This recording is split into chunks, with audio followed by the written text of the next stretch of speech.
Mi tema para esta mañana es ¿conoces al Creador del universo? Ustedes y yo hemos estudiado algo de historia universal cuando fuimos a la escuela y se acordarán de que allá por 1800 hubo un general francés llamado Napoleón y tenía la misión de conquistar todo el mundo conocido, Europa principalmente, y exportar las ideas de la Revolución Francesa a todos los lugares donde fuera. La época de Napoleón fue una de ideas nuevas, sobre todo el ateísmo, repudiando el cristianismo con toda la fuerza que podía haber. Y se cuenta que un día el general entra a una reunión donde estaban su equipo de trabajo, gente de la universidad, y estaban hablando de todas estas teorías nuevas. Y el general les dijo: miren, señores, yo los escucho hablar y sus argumentos son muy interesantes. Pero ¿puede alguno de ustedes explicarme de dónde salió este universo? Era capaz el general. La pregunta sigue siendo la misma con el paso de los siglos. Ustedes y yo vivimos en este planeta, en este universo que es asombroso, y la pregunta es: ¿de dónde salió este universo? Bueno, las explicaciones son muchas, las teorías innumerables, pero en contraste con todas las teorías y especulaciones de la mente humana, hay un libro bendito que se llama la Biblia, que es la palabra de Dios. Aquí encontramos un relato que Moisés, el escritor de Génesis, no lo pudo haber creado. Él lo recibió por revelación de Dios, porque los acontecimientos que describen ocurrieron en un momento de la historia y de tal manera que Moisés vivió muchos años más tarde. Si Dios no le cuenta, ustedes y yo no teníamos acceso a esto. Ahora, les dije hace un rato que este relato está desde la perspectiva humana, es el planeta que mira hacia el espacio, está destinado a mostrarnos al Creador más que a la creación, está destinado a llevarnos a adorar a Dios y a conocerle y confiar en Él eternamente, más que andar discutiendo cuál es el último descubrimiento científico y cómo encaja con todo esto. Sin embargo, siendo que Génesis 1 ha sido atacado durante los siglos de manera sistemática y alevosa, es que esta mañana me propongo mostrarles la riqueza que tiene este capítulo y cómo los seres humanos, al no haberlo leído bien, han llegado a disparates colosales. Es por eso que básicamente me quiero enfocar esta mañana en los dos primeros versículos de este relato. Y los voy a invitar a mirar la creación del universo, el caos que vino después y la obra de reconstitución o renovación que hizo el Espíritu de Dios. Vamos por parte. Permítanme comenzar entonces con la creación del universo. ¿Dónde la encontramos? Génesis 1:1. Dice: en el principio creó Dios los cielos y la tierra. Muy bien, vamos por parte. Permítanme presentarles para comenzar la persona del Creador. Lo primero que me llama a mí este relato la atención es la diferencia de calidad. ¿Qué quiero decir?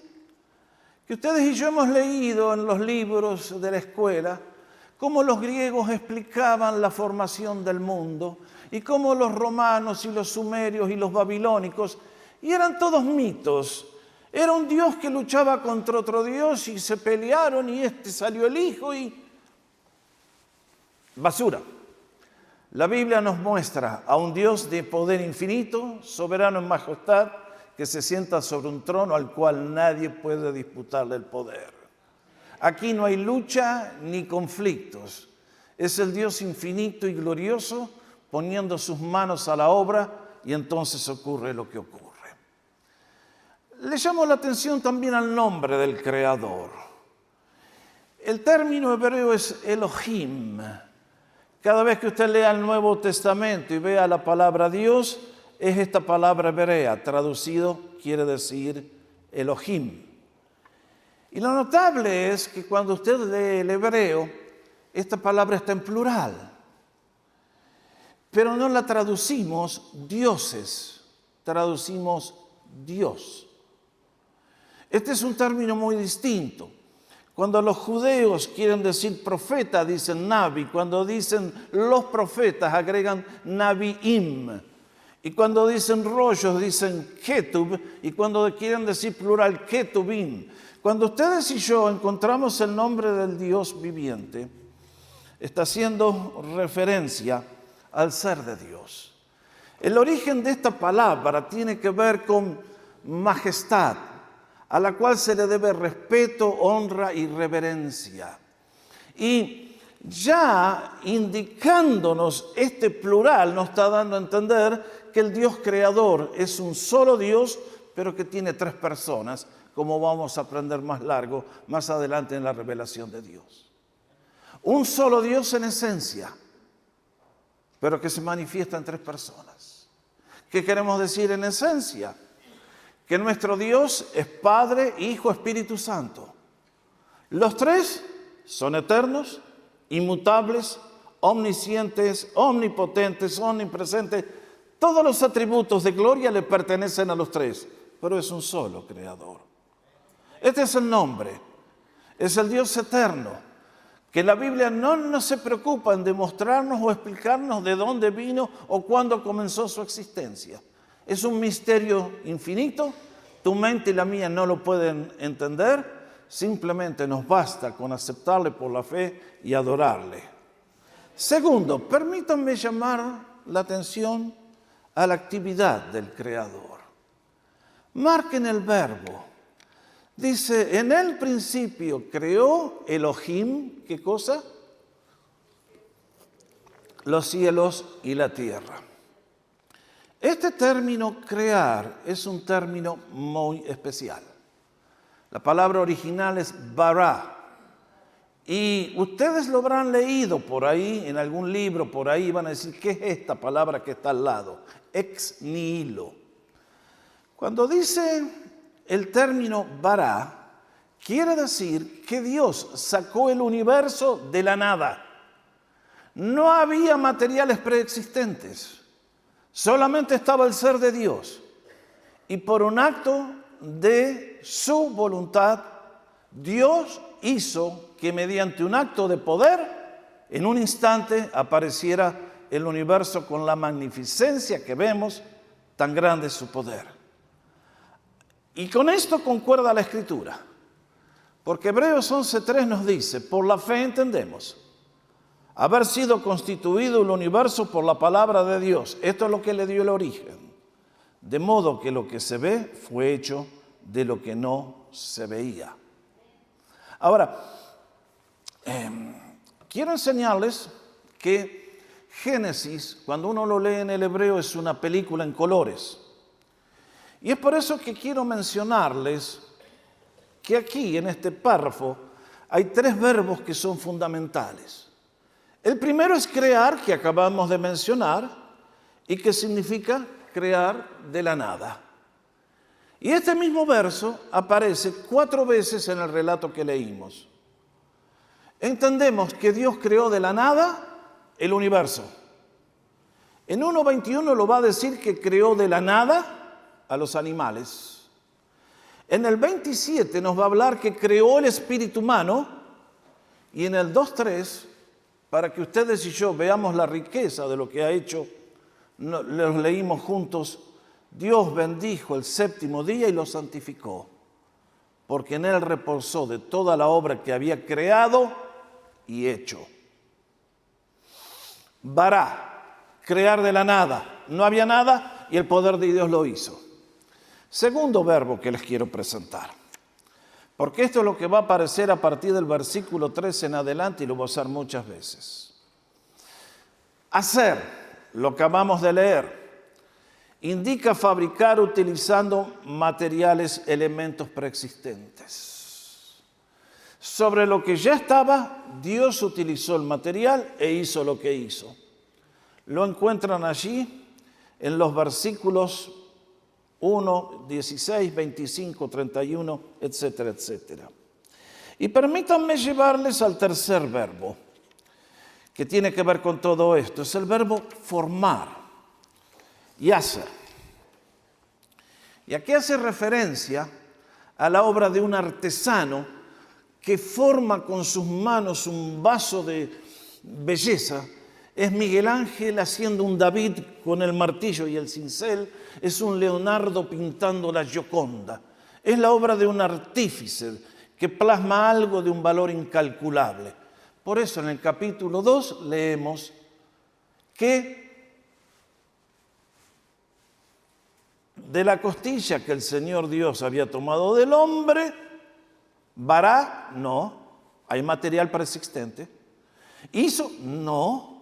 Dice, formó una mujer y la trajo al hombre. Esto que a las mujeres las hace así tan... Porque ellas son el hombre es el primer borrador y ellas son la copia final, ¿vieron? Entonces, por fin tengo una que dice amén ahí, che, vamos. No sean tan humildes, hermanas. Y realmente es la obra de un artífice. Y realmente que es así. Ahora, déjenme llevarlos a un paso más adelante.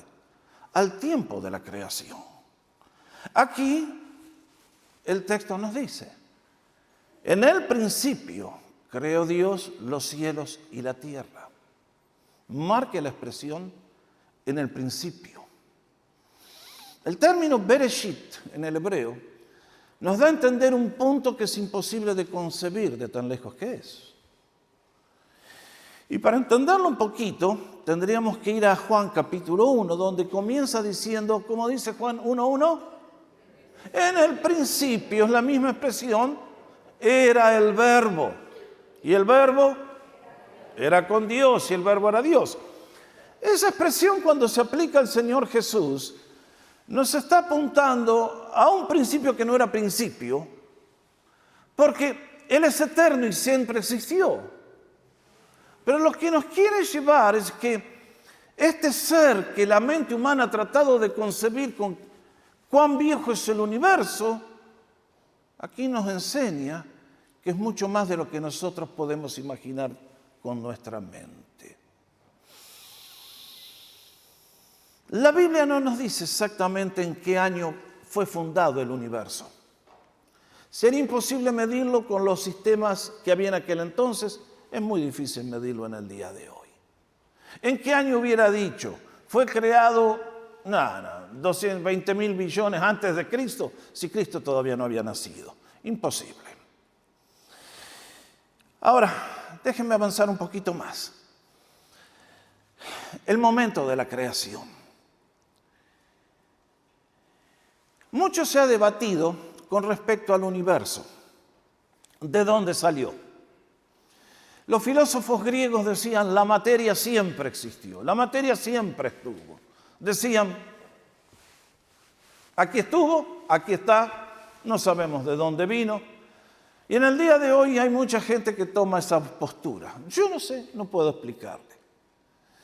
Bueno, cuando uno ve lo que dice Génesis, tiene que llegar a la conclusión que Dios en un momento por su obra creativa dio la palabra y lo que no existía pasó a ser. Y cuando uno analiza lo que está diciendo, tendríamos que decir que en un abrir y cerrar de ojos, Dios por su poder lanzó el universo que ustedes y yo vemos. Es impresionante lo que ha hecho. Ahora, los científicos en estos últimos años, 50 años, 70 años, vinieron con la teoría del Big Bang, de la gran explosión, del gran estruendo. Lógicamente, algunos de ellos son necios, pensando que una fuerza ciega, que no sabemos ni quién es, ni dónde está, ni cómo llegó a ser esa fuerza ciega, que no existe y no sabemos quién es porque no hay Dios, lanzó el universo en una gran explosión. Y de la nada surgió este universo maravilloso. Bueno, es increíble lo que el ser humano puede hacer con tal de negar a Dios. Pero el que originó esa expresión, la gran explosión, fue un astrónomo británico, profesor de la Universidad de Cambridge. Mr. Fred Hoyle, a quien vamos a conocer en este momento, era súper ateo. Se reía de la Biblia, se reía de todo. Pero cuanto más se metía en el estudio de la ciencia, llegó a darse cuenta que creer que las moléculas se puedan formar por no sé qué cosa, y el tipo se dio cuenta que era imposible. Y él fue el que salió a decir en uno de sus libros: la chance que una forma de vida superior pueda haber emergido por la casualidad, vendría a ser, sería más o menos comparable con las chances que tendría un tornado de pasar por un basural y ensamblar un Boeing 747 con los materiales que están ahí. Lo comprendió bien, lo entendió bien. Sabía que es imposible que de la nada pueda salir un diseño inteligente. Y entonces, esto es lo que en el día de hoy los científicos creen. Lo notable es que los cristianos al principio se oponían hasta que se dieron cuenta que estaban yendo por el camino equivocado. Porque efectivamente, el universo comenzó con una gran explosión por la obra de Dios. Pero es una explosión que no tuvo nada de casualidad. Lamento no tener en mi mano aquí el libro 20 pruebas irrefutables de la existencia de Dios. Está fuera de prensa, lo tradujimos hace unos cuantos miles de años con Francis. Y ese libro tiene la obra de dos científicos de acá, de Pasadena, donde cuentan lo que fue la gran explosión. Y cómo Dios, de una manera que solamente Él puede hacer, hizo las cosas que hizo. De manera que los planetas están todos alineados en un plano. ¿Alguna vez se puso a pensar cómo Dios no permite que los océanos se congelen? El océano nunca se congela. ¿Por qué? Porque le puso sal. Pero es notable que cuando llueve, el agua del océano se evapora y en lugar de tirar agua salada sobre los cultivos, tira agua que es la mejor calidad del mundo. ¿Cómo lo hace Dios?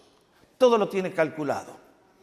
Ahora, cuando ustedes y yo entramos a este punto, con respecto a la creación, ustedes se dan cuenta que cuando dicen el principio, nos habla de dos cosas. Del tremendo tamañazo que tiene el universo y en consecuencia lo viejo que es el universo. Estudiando encontré esto. ¿Qué pasaría si usted viajara a la velocidad de la luz? A 300.000 kilómetros por segundo. Bueno, ahí tiene la estadística. En 8 minutos podría llegar al Sol.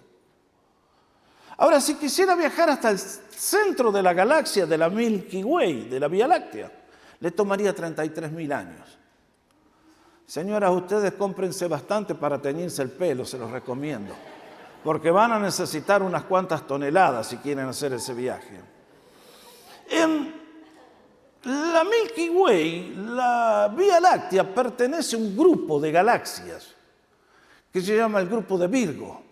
Si quisiéramos atravesar todo eso, necesitaríamos 500 millones de años. Y si quisiéramos cruzar el universo de punta a punta, y bueno, algunos de ustedes van a llegar, yo lo dudo, 220 billones de años. Imagínense volando a la velocidad de la luz a 300.000 kilómetros por segundo, 20.000 millones de años. ¿Usted tiene una idea de lo que es eso? Imposible. Lo único que nos dicen estas cifras es que el universo es inmenso y que si la luz ha estado viajando todos estos años a esa velocidad y recién ahora la percibimos, es porque el universo tiene unos cuantos billones de años. ¿Se entiende? ¿Cuántos? No sé. Eso le vamos a preguntar al Señor cuando lleguemos al cielo. Pero quiero decirles que Dios creó el universo en el principio y no fue hace 6 o 7 mil años. ¿Se comprende? Espero que sí. Déjenme llevarlos al alcance de la creación. Nos dice aquí, Dios creó los cielos y la tierra. El pueblo hebreo no tenía una palabra para universo. Por lo tanto, tenían que usar estas expresiones de lenguaje, que en este caso es sumerismo. Es el uso de polos opuestos para indicar totalidad. Lo que quiere decir que entre este extremo y este otro extremo, y cada punto en el medio, Dios hizo todo lo que hizo. Quiere decir, si lo tradujéramos en lenguaje del siglo XXI, que Dios formó con sus manos poderosas el cosmos. Todo lo que vemos, todo lo que hay, con todo el poder de asombro que tiene la creación. Y cuando uno ve esto dice, Señor, eres realmente asombroso y digno de adoración. Pero pasamos al versículo 2 y de repente la escena cambia. De un Dios que crea todo con la perfección que vemos y la tierra estaba desordenada y vacía. Bueno, esto sí que ha creado confusión y problemas. Porque la pregunta es, Génesis versículo 2, ¿continúa inmediatamente a Génesis capítulo 1, a Génesis versículo 1? Si es así, estamos metidos en un lío serio. Porque ¿cómo es posible que el Creador haya hecho todo este universo perfecto y la tierra imperfecta? ¿Se le chispoteó?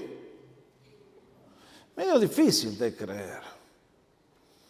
Entonces muchos dicen, bueno, Dios creó el universo, pero después la tierra vacía y entonces ahora 6 días.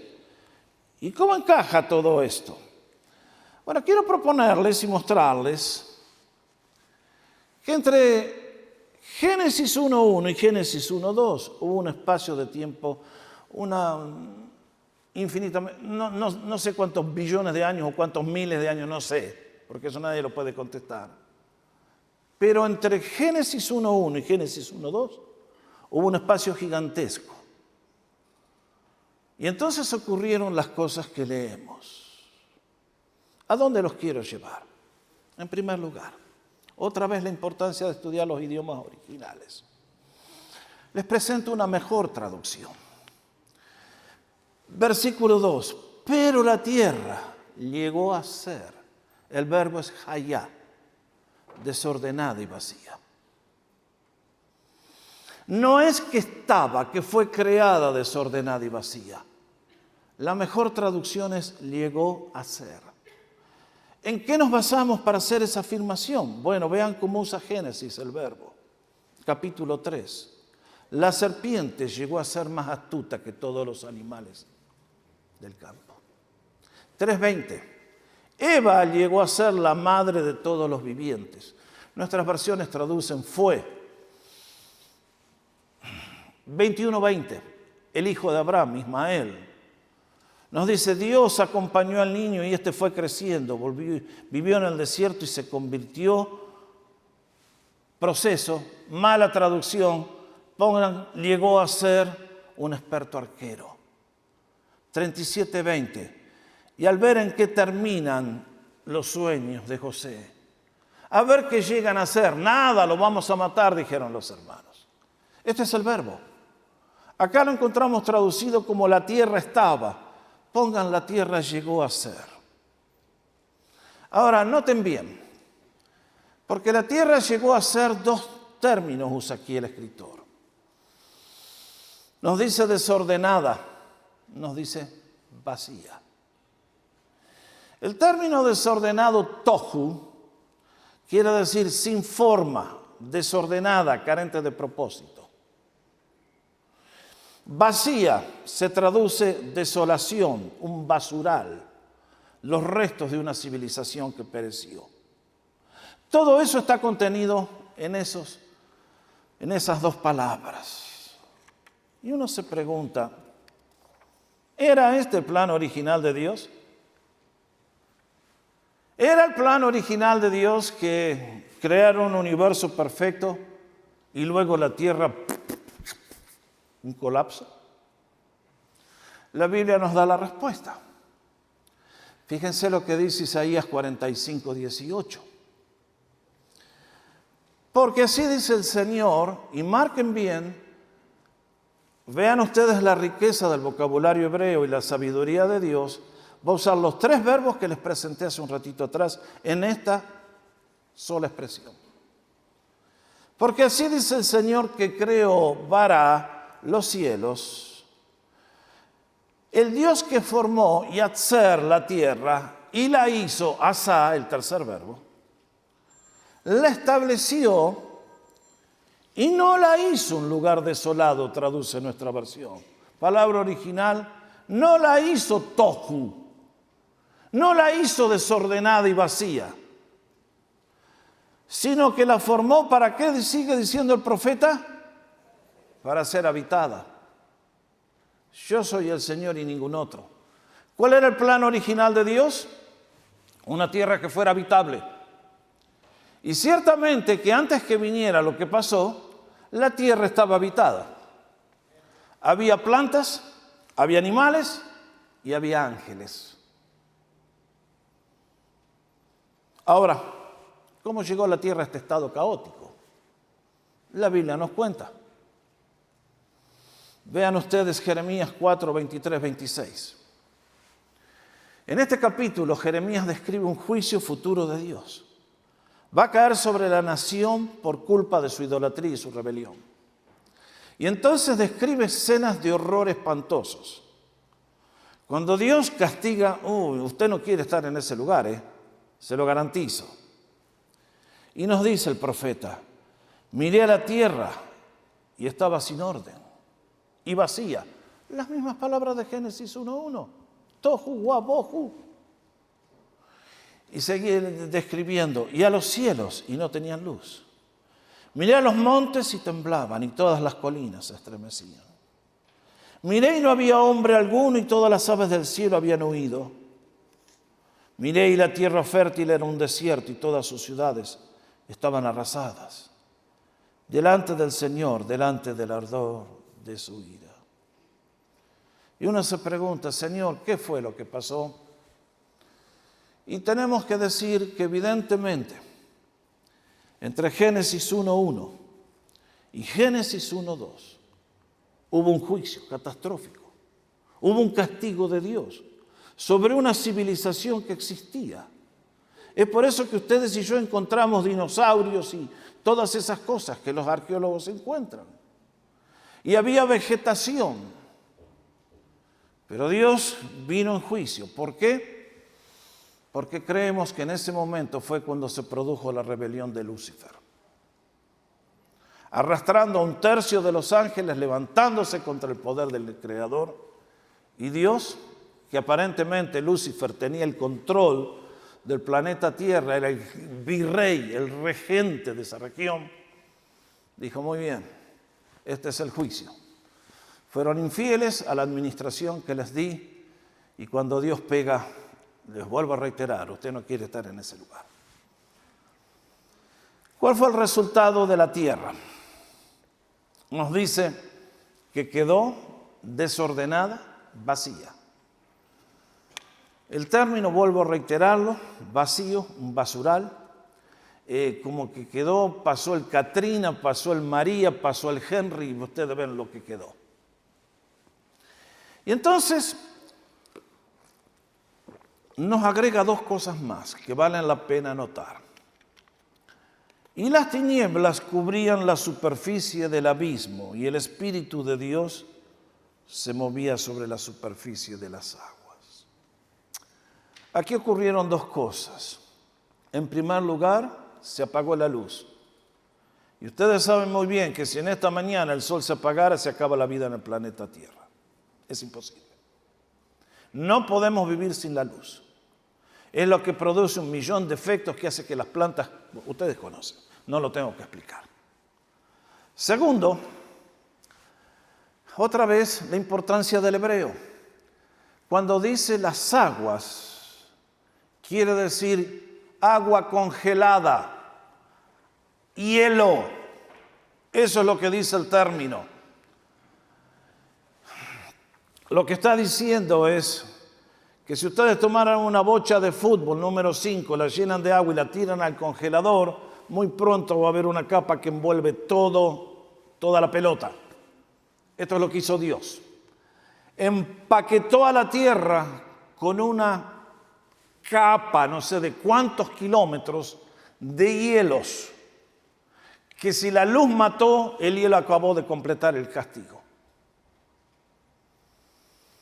Y entonces, este fue el caos. Una civilización que perece, la tierra inhabitable, y entonces, creo que usted, claro, ahora tenemos un problema, ahora traemos los celulares a la iglesia en lugar de la Biblia de papel. Pero usted en la Biblia de papel ponga al lado de Génesis 1:1, creación. Al lado de Génesis 1:2 ponga la que quiera, castigo, caos, la que le guste más. Y en el versículo 3, en adelante comienza la restauración del planeta Tierra. Por eso no vamos a encontrar que Dios dijo creó, sino que hizo. La tierra ya estaba, ahora hay que restaurarla para que llegue a ser la habitación del hombre. Tercera pregunta, ¿cómo comenzó la restauración? Todo fue la iniciativa de Dios. Y el Espíritu de Dios se movía sobre la superficie de las aguas. Otra vez el hebreo. Marque la palabra se movía. Significa empollando. Es la acción de una gallina que se sienta sobre los huevos para darle calor. ¿Para qué? Estaba generando calor, estaba irradiando energía. ¿Para qué? Derretir estos hielos. Ahora es interesante, ¿no? Porque, ¿cuándo fue esto? Los estudios nos dicen que ustedes fueron a la escuela y ¿qué le enseñaron a usted? Que la vida humana comenzó a aparecer luego que se derritieron los hielos, los glaciares. Fue entonces que la vida comenzó a florecer. ¿Y cuántos años hace? Bueno, los estudios dicen que fueron hace aproximadamente 11.700 años, 10.000 años. Bueno, esto coincide con Génesis. Va a partir del versículo 3. 10 más, 10 menos, no hace mucha diferencia. Pero sí quiero decirles que el resto del relato, que llega hasta el versículo 3 del capítulo 2, describe la obra restauradora de Dios. Y quiero que recuerde que estos días son 6 días literales de 24 horas. En Génesis 1:1, ¿qué tenemos?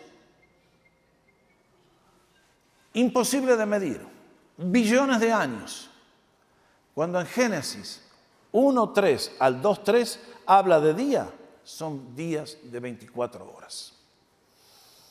Usted habrá escuchado que en octubre el pueblo hebreo celebra el Yom Kippur. Es el día de la expiación. La palabra Yom es la palabra día, son días de 24 horas. Y cuando dicen el Yom Kippur es el día de la expiación, es el día cuando el sacerdote entraba al lugar santísimo a ofrecer la sangre. Y entonces, habiendo dicho todo esto, uno dice, muy bien, interesante la charla, pastor. Comprendo. Ahora déjeme darle 2 o 3 desafíos contemporáneos. En primer lugar, Génesis 1:1. En el principio Dios creó los cielos y la tierra. Me recuerda a mí 8 realidades. Usted se va a acordar una tras otra. Tome nota, os pida el PowerPoint después. En primer lugar, Génesis 1:1 dice, en el principio Dios es el único ser, el creador de todo. Es una refutación absoluta del ateísmo.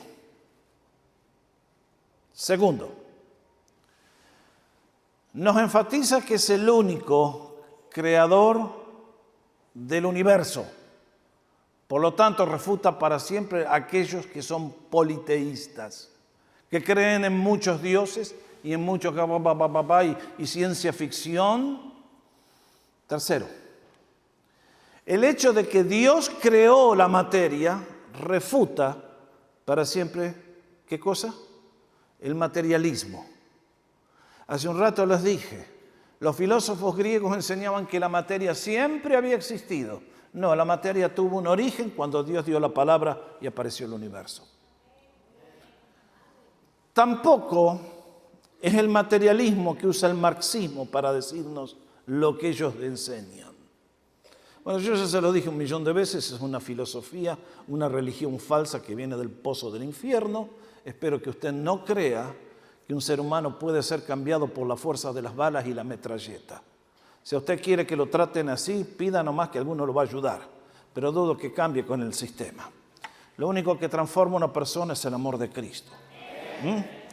Cuarto, Dios existe fuera de la creación. Dios creó.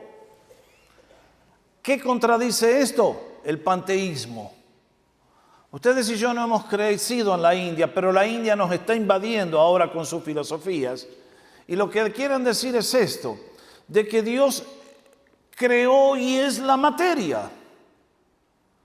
O sea, si yo quiero fabricar este púlpito de madera, yo voy y corto un árbol y con el árbol hago esto. Pero lo que el panteísmo dice es que Dios está en esta madera. Hi Dios, how are you? Por eso los indios no comen la vaca, porque ahí está Dios. ¿Saben la cantidad de dioses que me he masticado en mi vida como buen argentino que soy? La abuelita, el tío, la tía. Panteísmo. Dios es el creador del universo y Él no está en la materia. Él con sus manos lanzó el universo a la existencia. Quinto, Dios es soberano y ejercita su libertad. Esto refuta para siempre el fatalismo. ¿Qué queremos decir? Que Dios le dio forma al universo como Él quiso, hace lo que se le da la gana, porque Él es soberano y Él dicta y se cumple. Y vaya usted a protestarle, como decimos burlándonos. Como decimos burlándonos, anda a llorar a la iglesia. Bueno, anda a llorar a la iglesia si no te gusta lo que Dios hace. Él es que controla todo, hasta los detalles más ínfimos de mi vida. Y por lo tanto no hay lugar para el fatalismo ese de que dicen, estaba escrito en las estrellas. Sucedió porque tenía que suceder. Era así. Es notable lo estúpido que puede ser el ser humano. Perdónenme la expresión, no me gusta usar estas palabras. Pero ayer agarré una de las tantas revistas que produce la comunidad hispana. Lógicamente Dios nunca tiene lugar porque son todos sabios y eruditos. Pero los sabios y eruditos le dedican una página al horóscopo como que si fuera un tratado de ciencia. ¿Se dan cuenta? Esto me hace acordar a un científico, Sir John Newton, que era un hombre tan brillante y descubrió todo el asunto del estudio de la ley de la gravedad. Y él tenía 2 perritos en la casa. Y los perritos buscaban de entrar y salir y buscar y salir y entrar. Y entonces, para que no tenga que estar abriéndoles la puerta continuamente, en una de las puertas hizo 2 agujeros. Uno chiquito para el chiquito y uno grandote para el grandote.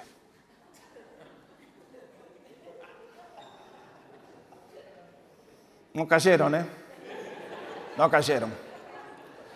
Con el grandote era suficiente para los 2, porque el chiquito también entraba. Sir John Newton. El horóscopo. Y hay gente que lo cree. Y bueno, así también les va. ¿Dónde iba? Sexto, para conocer a este Dios necesitamos su revelación personal. Esto va en contra del naturalismo. Hay muchos creyentes acá en comunidad que practican el naturalismo. ¿Qué quieren decir? Que yo no tengo que venir a la casa de Dios para conocerle a hoy. Salgo al campo y digo, qué lindo que es Dios. Miro las estrellas y digo, qué maravilloso que es Dios. Bueno, mire, si usted mira la naturaleza va a saber mucho de Dios, pero no va a saber todo de Dios. Porque mientras los cielos, como voy a ver, despliegan la gloria de Dios, no nos da toda la revelación. Todos, si queremos conocer al Dios completo, tenemos que mirar al Señor Jesucristo. Por lo tanto, nadie puede conocer a Dios diciendo, ay, pastor, yo me quedé en casa adorando. Anda a cantarle al diablo esa canción, ¿querés? No. Usted viene a adorar al Señor en su casa como Él le ha mandado a usted. Además, para conocer al Creador, la fe es más importante que la razón. Adiós al racionalismo. ¿Qué nos dice 1 Corintios? Que los hombres con sus razonamientos no pudieron encontrar a Dios. La mente humana está entenebrecida. Nadie va a entrar al cielo por sus razonamientos. Vas a entrar porque Dios se revela a ti y hace la luz en tu mente y en tu corazón. No hay otro camino. El Creador nos recuerda la total incapacidad humana. ¿Qué tuvimos que ver tú y yo en la creación del universo? ¿En qué colaboramos nosotros? ¿En qué lo aconsejamos al Señor? ¿Qué le dijimos? Hacelo así, pintalo así. Ustedes y yo ni existíamos, no teníamos vida cuando Él hizo todo para gloria de su nombre, para que le aprendiéramos a conocer y reconociéramos en adoración su poder infinito. Es por eso que si la creación nos recuerda estas 8 realidades, Génesis 1:1, tengo que decir que la creación es un recordatorio a toda la raza humana de la existencia de Dios y su poder infinito. ¿Qué nos dice Salmo 19? Los cielos proclaman la gloria de Dios y el firmamento anuncia la obra de sus manos. Si una persona mira al cielo, y hasta un ateo como el astrónomo Fred Hoyle, que les acabo de mencionar, viendo todo lo que ve, no llega a la conclusión de que Dios existe, entonces para esa persona la Biblia tiene un adjetivo espantoso: necio, con mayúsculas. Es por eso que, si tiene su Biblia, venga conmigo. Vamos a Romanos capítulo 1, porque quiero leer este párrafo que muchos no conocen y tal vez le haría bien conocer. Romanos capítulo 1. Este párrafo nos muestra la importancia que tiene la creación para Dios y para usted, y para mí, y que todos lo tenemos que descubrir. Usted se pregunta, ¿cómo está la sociedad humana en el día de hoy? Horriblemente mal. ¿Y cómo? ¿Por qué? Porque le pasó lo mismo que la tierra. Cuando hubo una rebelión contra los mandamientos de Dios, Dios vino en castigo. Y hoy toda la raza humana está bajo el castigo de Dios. La buena noticia es que Cristo vino para salvar y buscar y salvar y darnos una esperanza. Pero vean lo que dice Romanos capítulo 1. Para los que dicen, yo soy ateo, yo no creo. Piense, Señor, lea, escuche la palabra de Dios que es para su bien. Porque la ira de Dios, el castigo de Dios, el enojo eterno, se revela desde el cielo contra toda acción impía. Eso tiene que ver con quebrar los mandamientos de Dios. E injusticia, eso tiene que ver con quebrar los derechos del prójimo, que detienen con injusticia la verdad.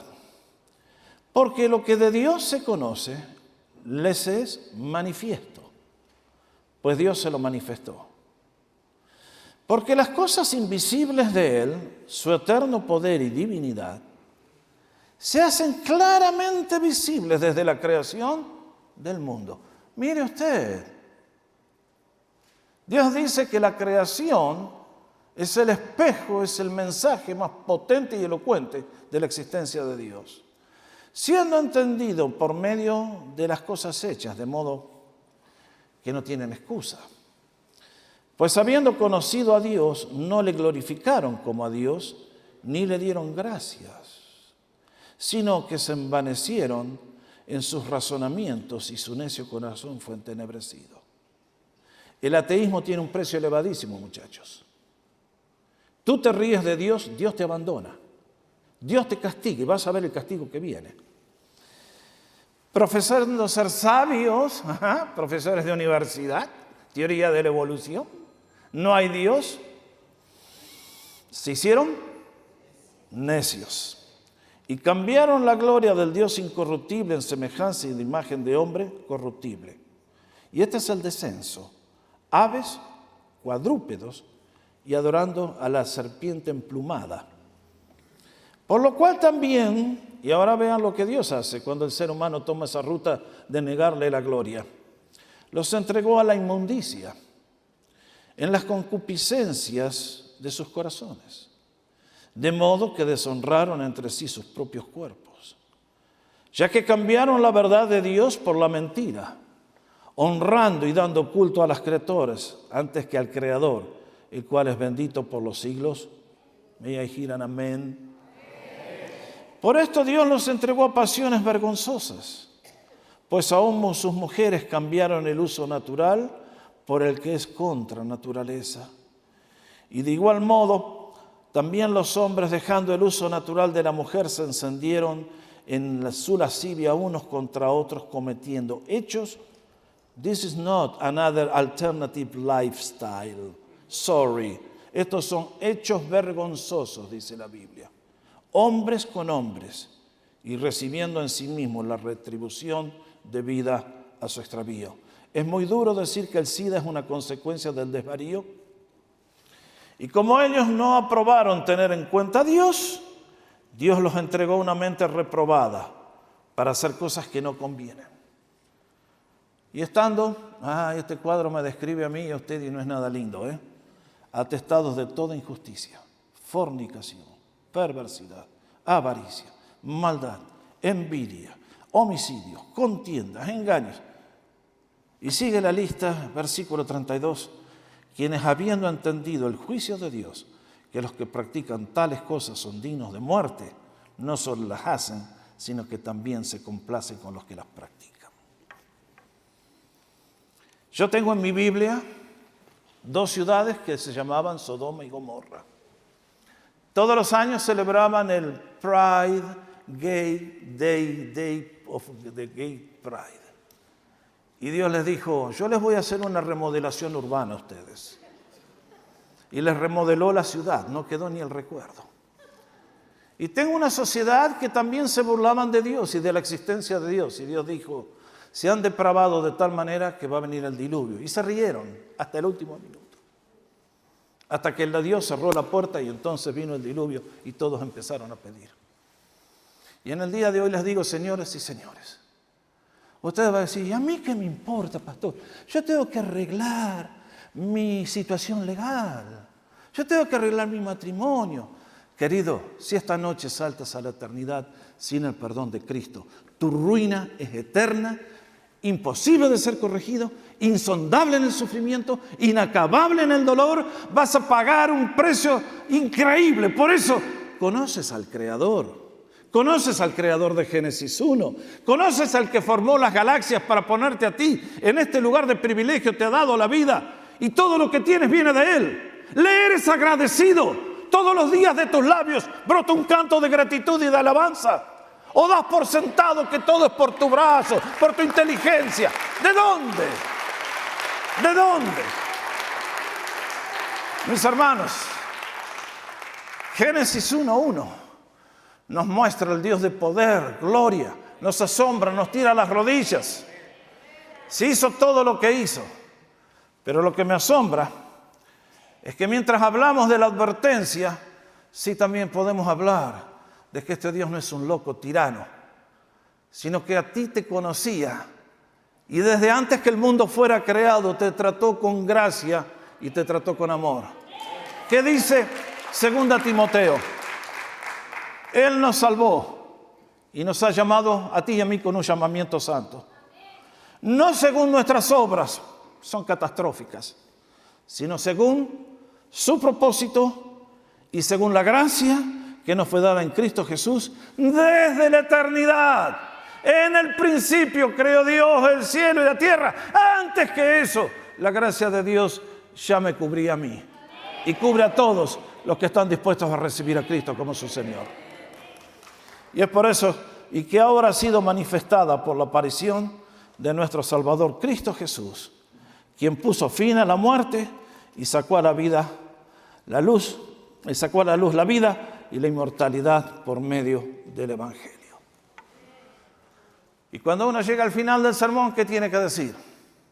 Plantear la gran pregunta que les he planteado 1.000.000 de veces y la voy a hacer una vez más.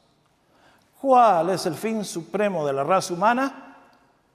Y contestamos, glorificar a Dios y gozar de Él para siempre. Mis queridos, mi vida es un canto de alabanza a mi Creador, a mi Señor, a mi Salvador, a mi pastor, a mi proveedor, a mi amigo, a mi guía.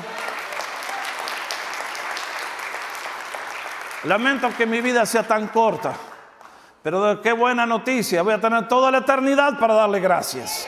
Voy a su casa, ¿y tú dónde vas? Voy a estar en la presencia del Rey, ¿y tú dónde vas a estar? Yo tengo vida eterna, ¿tú tienes vida eterna? ¿La quieres recibir en este día? Es tu opción. Génesis 1:1 nos dice, Dios creó el universo, todo lo que hay, te creó a ti también. Y se acerca a la puerta de tu corazón, te dice, aquí yo estoy a la puerta y llamo. Si abres, entraré y cenaré contigo, y entonces sí que vamos a tener fama. Cristo está aquí, con brazos extendidos bendiciéndote, porque Él hizo todo para tu bendición y la mía. Asombroso al Creador. No tenemos palabras para describirlo y para darle gracias. Ustedes y yo, por Cristo Jesús, le hemos conocido y podemos gozarnos en este mundo y en esta vida cada día. A Cristo el Señor sea la gloria por siempre, jamás en la iglesia, en todo el universo. Y el pueblo de Dios dice...